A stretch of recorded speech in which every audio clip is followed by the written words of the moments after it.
Hello and welcome back to Simple Social Sciences. In today's session, we're doing something a little bit different and we're looking at the approaches in psychology again. So rather than looking at new content, we're going to recap what we already know. In this session, we're going to split it up over 4 different sections and we're going to use different activities to assess your knowledge. Okay, so which approach am I? First clue, I'm reductionist. Second clue, I believe psychology should only be concerned with what is observable. Third clue, I believe everyone is born a blank slate.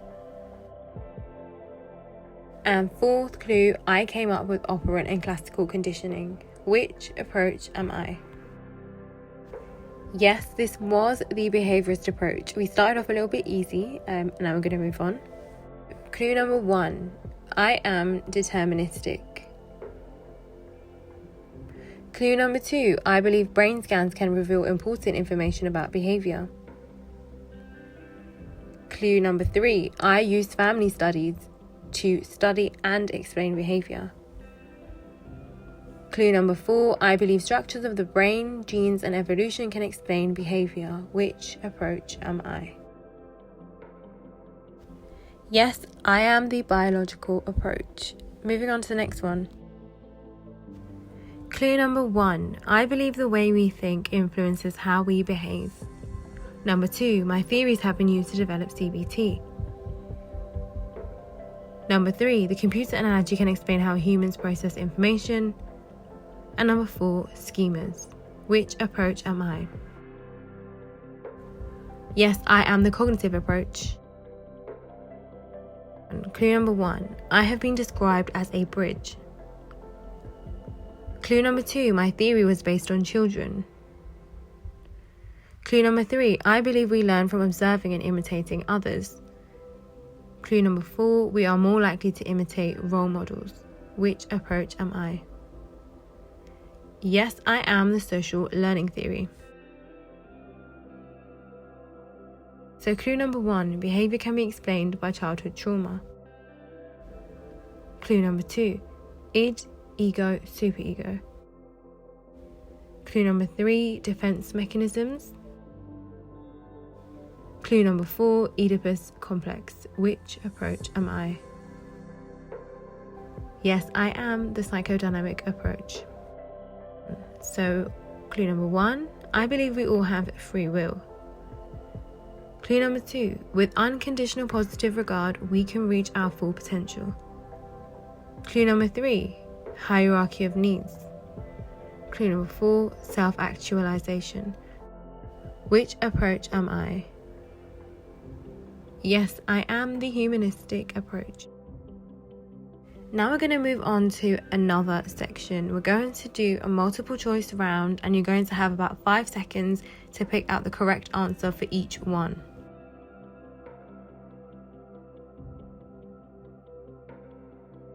The false statement is B. Wundt did not use observable behaviours, he used introspection.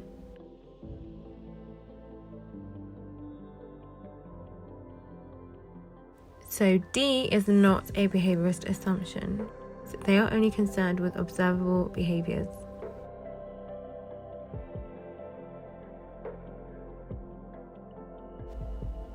The false statement is A. Classical conditioning was not proposed by Skinner, it was proposed by Pavlov.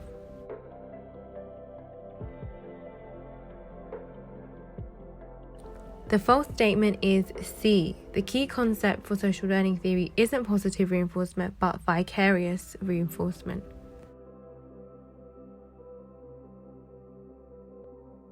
The false statement is A. Cognitive psychologists do favour lab experiments. They prefer scientific methods to study behaviour.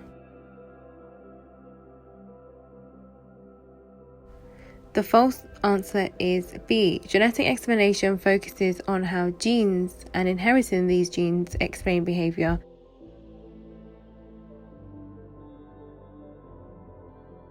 The false statement is B. It is actually the superego, which is based on the morality principle and developed at 5 years old.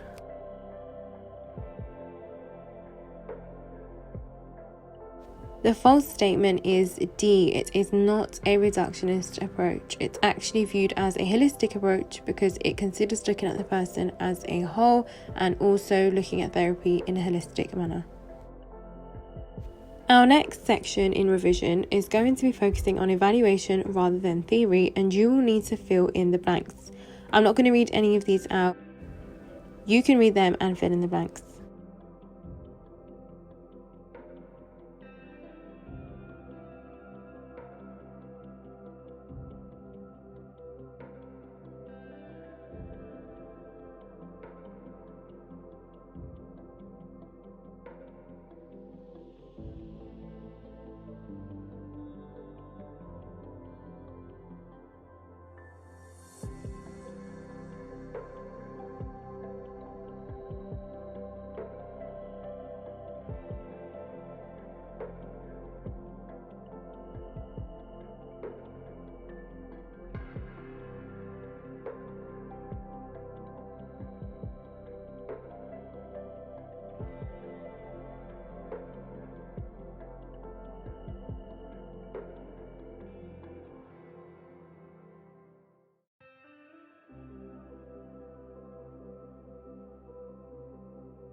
Okay, and finally now we have the match up challenge. You can set a timer to see how fast you're able to match up the key concepts with the definitions.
Okay, and now you should have used these activities to recap and see where your strengths and weaknesses are within the approaches, and you know what you need to focus on. Don't forget to follow us on Instagram and TikTok at MissJ_Miss D. On YouTube and Spotify, search Simple Social Sciences, and our Patreon is patreon.com/Simple Social Sciences.